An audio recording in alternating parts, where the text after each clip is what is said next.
Donc en probabilité, donc on peut commencer par traduire l'énoncé par un tableau à double entrée. Donc dans un champ de maïs, donc sur 100 pieds, j'en ai 6 qui sont atteints par la maladie anthracnose, donc maladie A, 6. J'en ai 4 qui sont atteints par la maladie du charbon commun, 4. Et j'ai les deux des pieds sont atteints par les deux maladies, donc maladie A et la maladie C. Maladie A et la maladie C, c'est 2. Donc voilà toutes les valeurs données par l'énoncé. Donc 6% par la maladie, donc le total de la maladie A, 6. Total de la maladie C, 4. Et pour les deux pieds, ici, donc A et C, 2. Donc maintenant, il suffit de compléter notre tableau. Donc j'en ai 4 pieds qui vont atteindre de A mais pas de C. J'ai 2 pieds qui sont atteints de C mais pas A. Donc ici je vais avoir 94 pieds qui n'ont pas A. Je vais avoir 96 pieds qui n'ont pas B, qui n'ont pas C. Et donc ici je vais donc avoir 92 pieds qui n'ont ni A ni C. Déterminer la probabilité de A. Donc probabilité de A, je prends un pied au hasard. Quelle est la probabilité qu'il soit atteint de la maladie A? J'ai 6 pieds sur un total de 100. Donc la probabilité qu'il soit atteint de A, donc 6 sur 100, donc 0,06. Quelle est la probabilité qu'il soit atteint de C? Donc je prends toujours un pied au hasard.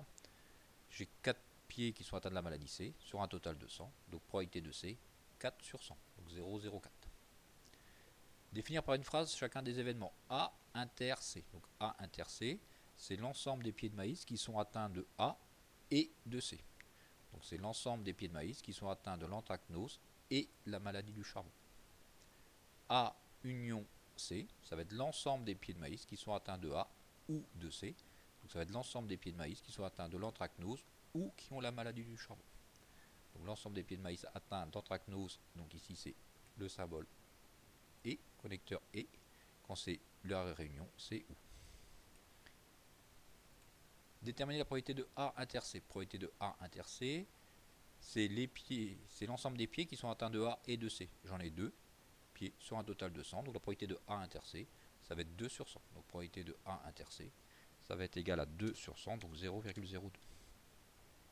Déterminer la probabilité de A union C, donc soit A ou C.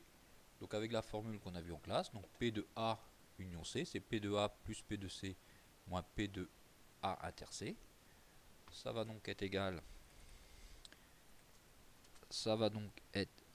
Donc P de A, on a dit que c'était égal.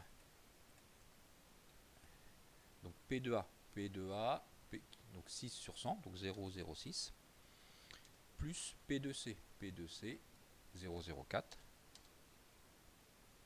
moins P de l'intersection, moins P, donc P de A 0,06, plus P de C, donc 0,04, moins P de l'intersection, donc moins 0,02.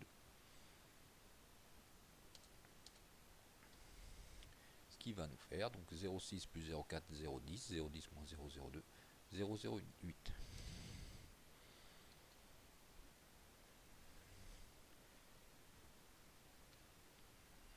Donc 0,08. Dans le tableau, ce 0,08, on le retrouve ici. Donc les pieds qui sont atteints de A ou de C, c'est A et C. C'est A mais pas C. Et c'est C mais pas A. Donc c'est 4 plus 2 plus 2. Donc 0,08. Déterminer l'événement A bar. Donc A bar, c'est le contraire de A. Donc c'est l'ensemble des pieds de maïs qui ne sont pas atteints de A. Déterminer la probabilité de A bar. Donc la probabilité de A bar. Donc si j'ai 6 pieds qui sont atteints de A, j'ai 94 pieds qui ne sont pas atteints de A. Donc la probabilité de A bar, donc ça va être 94 sur 100. Donc 94. Donc c'est 1 moins P de A, qui va donc être égal à 1 moins 6 sur 100, qui va nous faire 0,94.